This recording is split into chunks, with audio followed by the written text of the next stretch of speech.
Assalamualaikum warahmatullahi wabarakatuh. Pada pertemuan ke-11 ini kita akan coba bahas topik generalisasi dari mata kuliah dasar-dasar logika.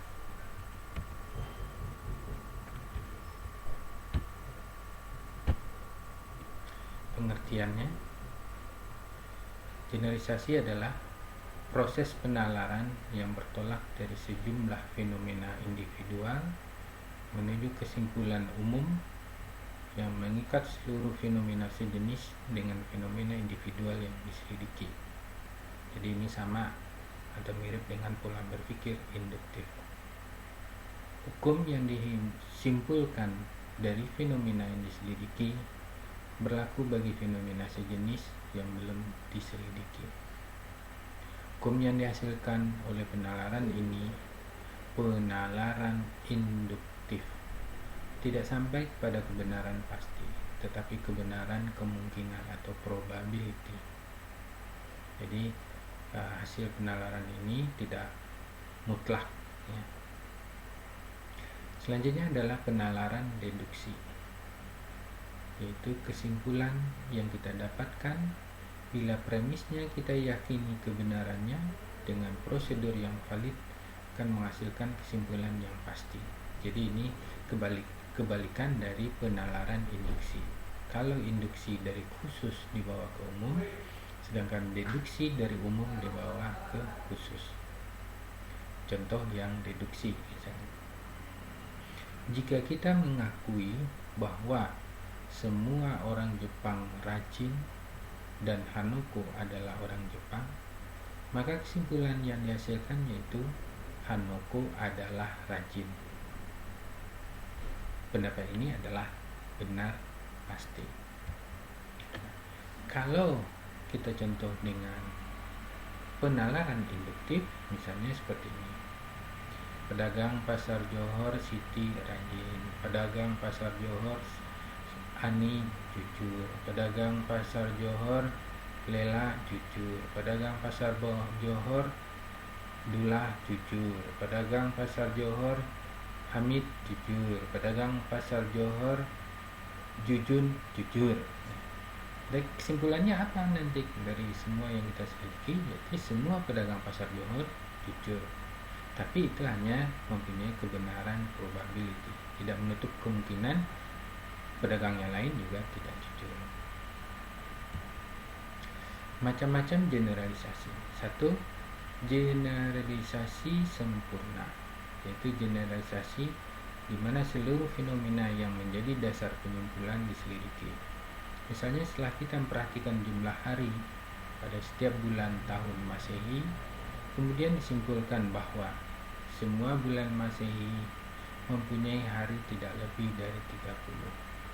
Dalam penyimpulan ini, keseluruhan fenomena yaitu jumlah hari pada setiap bulan kita selidiki tanpa ada yang ditinggalkan. Nah, itu disebut dengan generalisasi sempurna. Kenapa? Semua populasi kita selidiki. Atau misalnya yang sering kita alami yaitu sensus penduduk. Sensus penduduk itu yaitu menghitung semua rakyat Indonesia yang punya KTP atau yang lahir di Indonesia, penduduk asli Indonesia, hitung satu-satu sehingga nanti dapat kesimpulan berapa jumlah penduduk Indonesia. 270. Dari mana? Ya hasil sensus. Nah, ini disebut dengan generalisasi sempurna. Kedua, generalisasi tidak sempurna, yaitu generalisasi berdasarkan sebagian fenomena untuk mendapatkan kesimpulan yang berlaku bagi fenomena sejenis yang belum diselidiki. Misalnya setelah kita memiliki sebagian bangsa Indonesia bahwa mereka adalah manusia yang suka bergotong royong, kemudian kita simpulkan bahwa bangsa Indonesia adalah bangsa yang suka bergotong royong, maka penyimpulannya adalah generalisasi tidak sempurna. Kenapa? Karena kita tidak mungkin menyelidiki kalau penduduk Indonesia 270, kita melakukan penelitian, kita sensus, ya mungkin berapa tahun, berapa biaya. Nah, sehingga di sini kita hanya mungkin ambil satu provinsi misalnya. Kita ambil contoh Provinsi Banten gitu.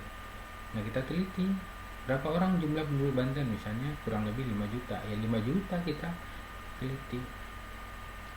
Dan kita lihat memang rata-rata masyarakat di sini suka bergotong royong. Nah, hasil dari penelitian kita di Banten bisa mewakili untuk 33 provinsi lain di Indonesia.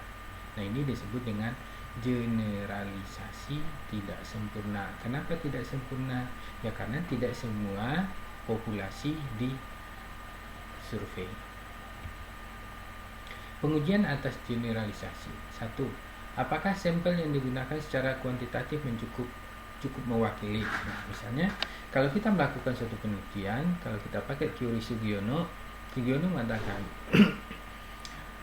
penelitian itu dianggap valid apabila populasinya lebih atau sama dari 30. Jadi kalau kurang dari 30 itu tidak mewakili. Yang kedua, apakah sampel yang digunakan cukup bervariasi? Nah, sampelnya misalnya variasinya itu apa? Misalnya dari gender gitu ya. Yang kedua pendidikan, 3 umur, pekerjaan, tempat tinggal dan lain-lain. 3. Apakah dalam generalisasi itu diperlukan hal-hal yang menyimpang dengan fenomena umum atau tidak? Nah, misalnya dalam survei itu sering kita laksanakan misalnya kayak LSI memakai standar error margin error. Biasanya dipakai 5% atau 10% atau lain-lain. Apakah kesimpulan yang dirumuskan konsisten dengan fenomena individual? Nah, jadi kesimpulan yang dihasilkan misalnya seperti tadi masyarakat Indonesia suka bergotong royong. Nah, kita lihat individu di masyarakat Indonesia, apakah sifat gotong royong itu masih berlaku? Nah, ternyata masih berlaku gitu. Generalisasi yang salah. Ada juga beberapa generalisasi yang salah. Tingkat kepercayaan suatu generalisasi tergantung bagaimana tingkat terpenuhinya jawaban atas evaluasi. Yang kedua, semakin terpenuhinya syarat-syarat tersebut, semakin tinggi tingkat kepercayaan generalisasi dan begitu pula sebaliknya. Ada kecenderungan umum untuk membuat generalisasi berdasarkan fenomena yang sedikit, sehingga tidak mencukupi syarat untuk dibuat generalisasi. Nah, itu tadi misalnya kalau kuantitasnya tidak mencukupi, terus variabelnya tidak bervariasi dan lain-lain, dan tidak memakai metode ilmiah, itu generalisasinya salah. Dalam kehidupan sehari-hari sering kita jumpai seperti ini misalnya. Dia adalah mahasiswa, kenapa memecahkan masalah ringan itu tidak bisa? Kalau begitu dia adalah bodoh. Ya kenapa? Karena kan tidak semua mahasiswa itu pintar di dalam semua bidang. Anda tahu prodi di Indonesia ini ada berapa banyak? Jadi tidak sesuai kompetensi. Dia orang Islam, mengapa korupsi? Kalau begitu orang Islam memang jahat. Ya kalau yang korupsi itu mayoritas penduduknya muslim seperti Indonesia. Bagaimana kalau di Eropa? Apakah ada orang Islam korupsi di Eropa? Atau di Inggris gitu misalnya. Selainnya, dia memang tidak suka membayar utang. Terbukti uangku tidak dikembalikan. Desa ini adalah daerah basah, desa ini daerah kering. Ini nggak bisa kita generalisasi sebetul. Ini adalah salah. Desa yang ramah dan desa yang tidak ramah. Nah, inilah generalisasi dalam kehidupan sehari-hari yang salah. Selanjutnya generalisasi empirik dan generalisasi dengan penjelasan. Apabila generalisasi disertai dengan penjelasan mengapa, maka kebenaran yang dihasilkan akan lebih kuat lagi. Disebut generalisasi dengan penjelasan. Selanjutnya adalah generalisasi yang tidak disertai dengan penjelasan mengapanya, atau generalisasi berdasarkan fenomenanya semata-mata, disebut generalisasi empirik.